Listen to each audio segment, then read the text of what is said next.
Hey everybody, welcome to the video. I'm going to show you my process for creating a stained glass mountain landscape from start to finish. We're starting here with me cutting using a variety of tools. The blue thingy that I'm using right there are my grozers. I use those to get the little pieces off. And the big chunky thing that I'm using right there, that's my Craters brand. I think it's called the Cutters Mini. But there's a bigger version of that as well. I bought that because I wanted to see if it would improve my cutting. I was doing pretty good with just a regular pencil grip cutter, but it does really hurt my back, and I can definitely see it kind of like wearing on my fingers, my wrists when I'm using it for a long time. The cool thing about this tool is that that big handle is actually weighted, so it already has some pressure and you just have to press down really lightly to get your score. So I score the glass, and then the red handled tool that I was just using, those are my running pliers. So that's what I use most of the time when I'm just cutting those straight lines and I just need it to snap in half. And again, for those little small pieces, I use the grozers. The Cutter's Mate came with 2 waffle grids, so I already had 2, and then it came with 2 more, which kind of expanded my workable surface for glass. I didn't feel like I needed 4, but it just came with it, so that worked for me. And I feel like it's definitely really effective in terms of reducing the wear on your body, your wrist, your back, your neck. That was definitely my experience, so if that's something that you struggle with creating stained glass, then I definitely highly would recommend that tool. In terms of improving my cutting, I don't think that I've noticed a huge difference yet.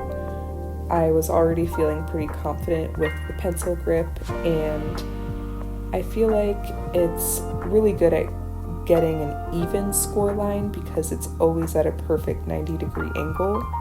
But in terms of the score line being more straight or just more where I want it to be, I feel like I'm pretty accurate with either tool. As you can see, I'm using sticker paper. That's vinyl sticker paper, which I print on my home printer, and I put that on the glass. And this is basically a tip or tool that I got from another stained glass artist who posts videos on YouTube. Her name is Amaya Jade, and I love her videos.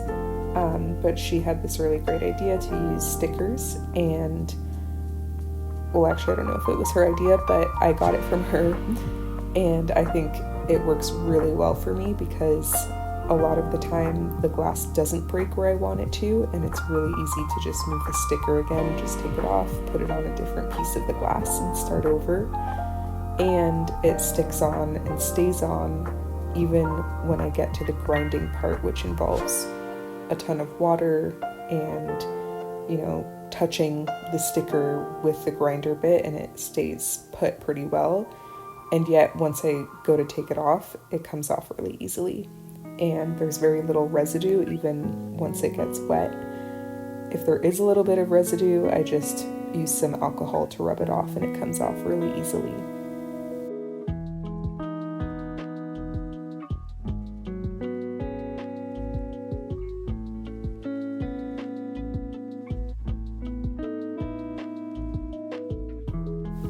So one thing you might be noticing here is that the pieces I'm working on right now are really small, and that's definitely not my preferred way of working with things. It's much more difficult to cut, and it just increases the likelihood of things not fitting together perfectly, of me messing things up and having gaps in my work. The reason that they are so small is because I create my own designs. Even though I'm relatively new to this craft, and so it's really just a learning process of figuring out by experimentation that some things are too small, or not too small, but just more difficult to work with. And I cut myself here. In other news, I cut myself kind of frequently, and I think in this circumstance I hadn't even noticed that I cut myself until I saw I was bleeding, so it really doesn't hurt too bad. Put a band-aid on it and it's fine. But yeah, it's definitely advisable to use gloves. Sometimes I do use gloves when I'm grinding, just because I'm kind of pushing on the glass, and I've cut myself that way before too. So now I'm getting into those little pieces, trying to get off as much glass as I can before I start grinding, because it takes a long time to do grinding for that many pieces, so I want to make sure that I can cut that time down by getting as much as I can off of it. And here I can't even hold it to remove some of the glass. I had to use both of my pliers. Well, my pliers and then my grozers. Now I switched to that pencil grip that I was referring to before. That's what I'm using to score the glass there. And it was really just a way to mix things up a little bit. Sometimes it feels a little faster, or just a little bit, I don't know. I'm still getting used to the cutter's mate, so I just want to stand a little bit and use that tool. And as you can see, I still have 2 more colors for the mountain. And once all that was cut, I started grinding. So this is my Gryphette glass grinder, and it's basically like sanding wood, I guess, but it's a wet grinder, so there's water underneath there, and the sponges around it are wet as well, and that prevents the glass from dusting as I grind it. So it kind of just makes it into a paste, and then that falls down below the grid.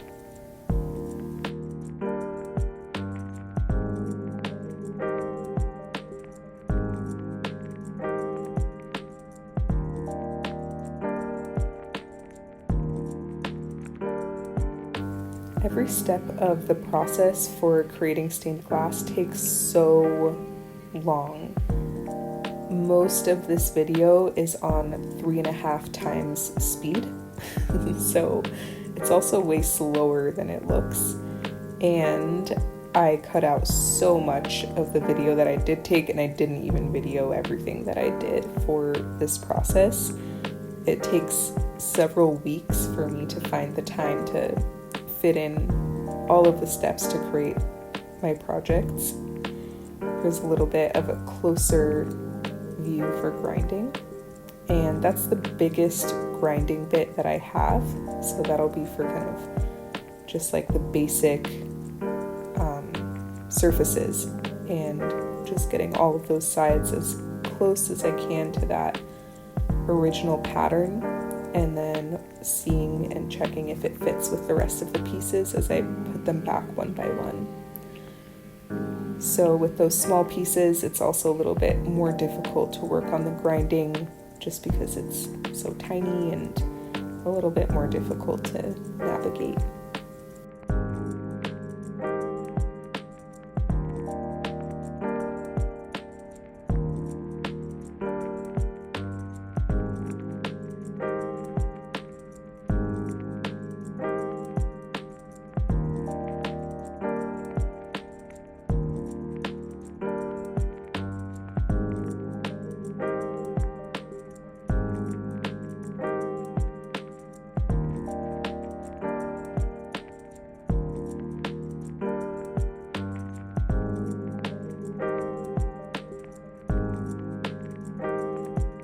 So here you can see what it looks like as it catches all of the glass in the water, and I'm switching out my drill bit. I'm using the smallest one that I have to get some of the little edges that I can't get with the big drill bit. So I'm installing that. That was the first time, well, just generally with this project, was the first time that I actually changed a drill bit. And now I'm going to be trying to get some of those finer details that I couldn't get with the other drill bit. And you can see that some of the dust came up. That was because it wasn't completely wet. So it helps to kind of put some moisture on the glass itself and then moisturize the drill bit itself. And now all of those are grinded at this point, and I still have those stickers on, and now I'm going to start taking the stickers off and cleaning them. And then I'm remarking them with Sharpie to remember what number they are so I can double check it with the pattern. So I'm taking a little bit of water, wiping them, putting them aside.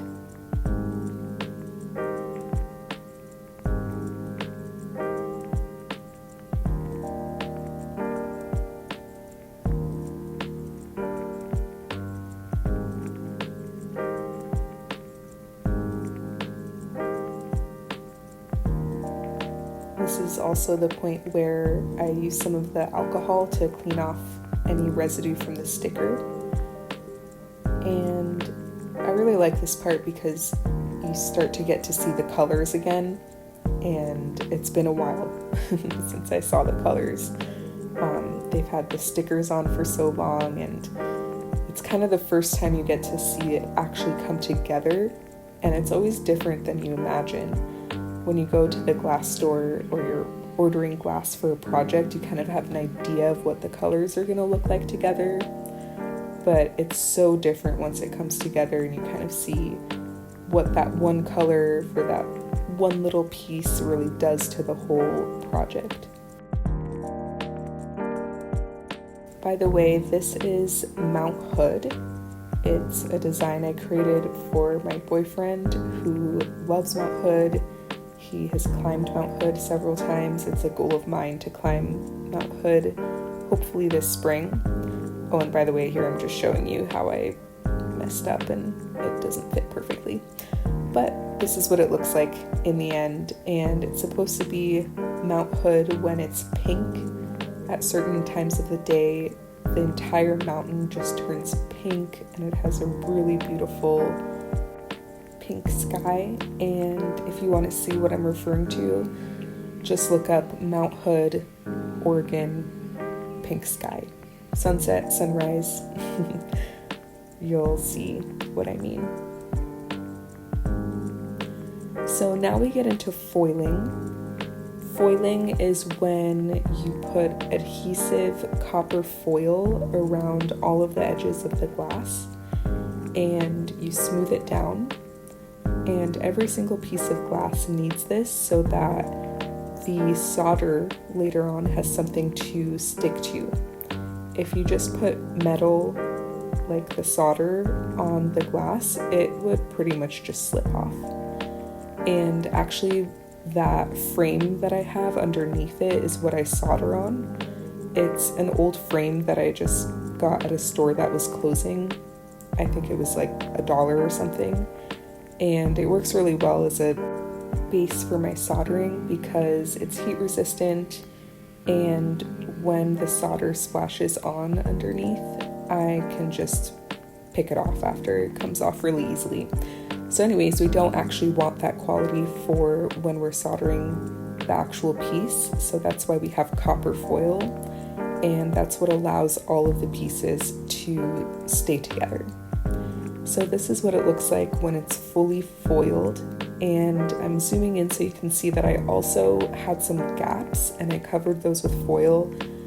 That was a new thing that I was trying just to see if it would help to smoothen out the solder in those areas. So now I'm soldering and I'm using 60-40 solder, and I'm wearing glasses, protective glasses. I'm wearing protective gloves. These gloves are amazing. I've had hot solder drip on them before and it just completely rolls off and I don't feel anything. It doesn't burn me at all. So I have all of that protective equipment on, and then I also ventilate the area, and I have a little ventilator that you can't see in the video to make sure that all the fumes are being sucked up and filtered. I'm still working on learning to make my solder more smooth, and I'm planning on using a copper patina for this piece, which I'll show you what that means later. But it definitely is one of those things where it shows all of the flaws in your soldering. And I think it's something that anybody who does stained glass will also see all of those flaws. And if you don't do stained glass yourself, you probably won't notice it all. I was talking to my best friend today, and she was saying that the finished piece looked so amazing to her, and it looked so professionally done, and I was really shocked that she said that, because I just kind of zoom into all of the little flaws with the soldering. Also, when it comes to having a really smooth and nice solder, it's not really about this step as much as it is about the steps prior.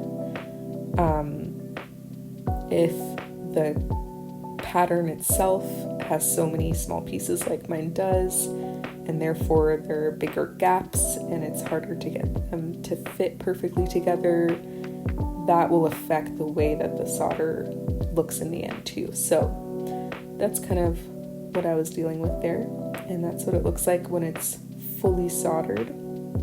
I'm working on the back side now, so I do the front and the back.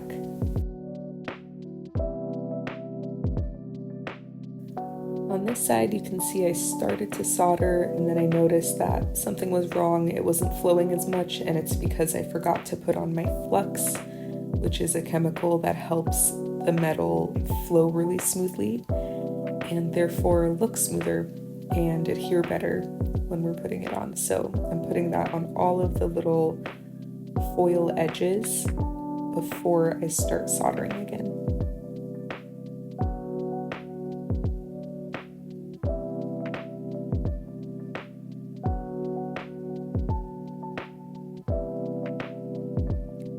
Also, you've seen me bring this little tin into the camera and stick my soldering iron in there. That's something that I use to clean the tip of the iron and also to coat it so that the solder kind of flows more smoothly off of the tip as well.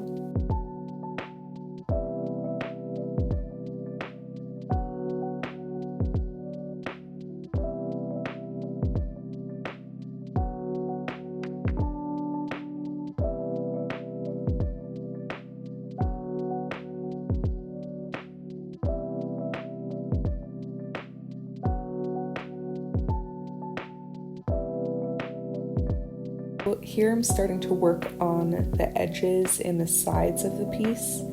I dripped some solder off to the side when I was working on the flat surface, and then now I'm just evening those little dribbles out to make it one smooth line as I go back and forth. 60-40 solder melts super quickly, and then it also stays put really quickly. Here I'm starting to get into the final stages where I'm starting to clean my piece. So at this point I've already washed it with my flux remover, and I scrubbed it so hard before this stage. Even when I was washing it, I used distilled water, I used flux remover, I washed it like 3 times because I was going to be doing the copper patina and I just really wanted it to turn out well, so I washed it really hard, and then I used a magic eraser, as you can see here, to scrub it and scrub it and scrub it. And as you can see, it gets so dirty from the oxidation, and I just really want to make sure that the copper patina was going to come out really well. So I also used a toothbrush. I had seen an article or a video somewhere that could help too, so it's just really making sure that I cleaned it as best as I possibly could on both sides.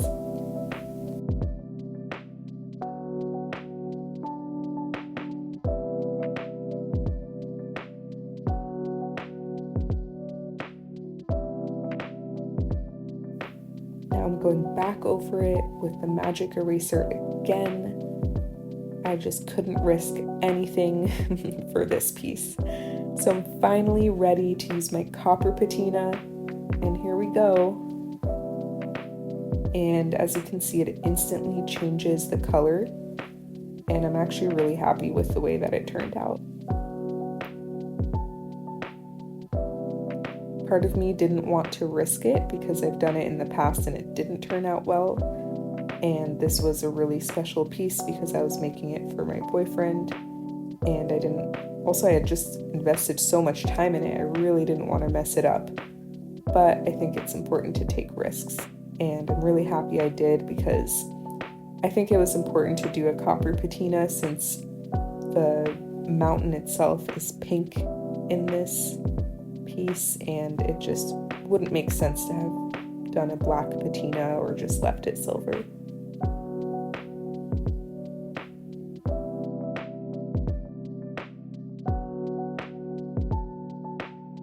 Now I'm polishing it, and I have a specific polish for stained glass that I use. And after I polished it, I left it sitting for 10 minutes before cleaning it again.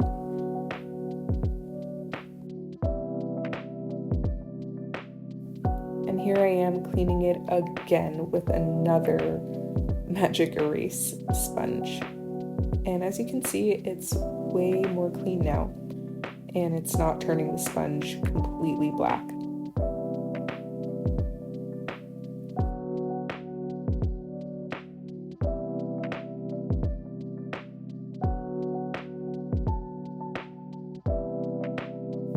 And this is what it looks like. Ta-da!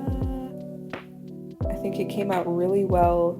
I'm really happy with the color, and I'm glad that I gave copper patina another chance.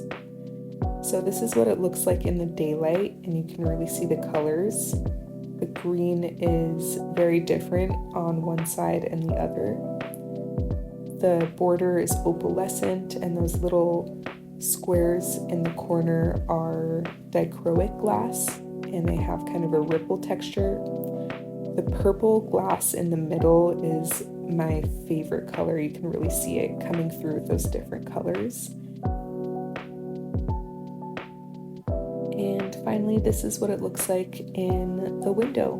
And I'm really happy with the way that it turned out, and it made me excited to start my next one. Thanks for watching.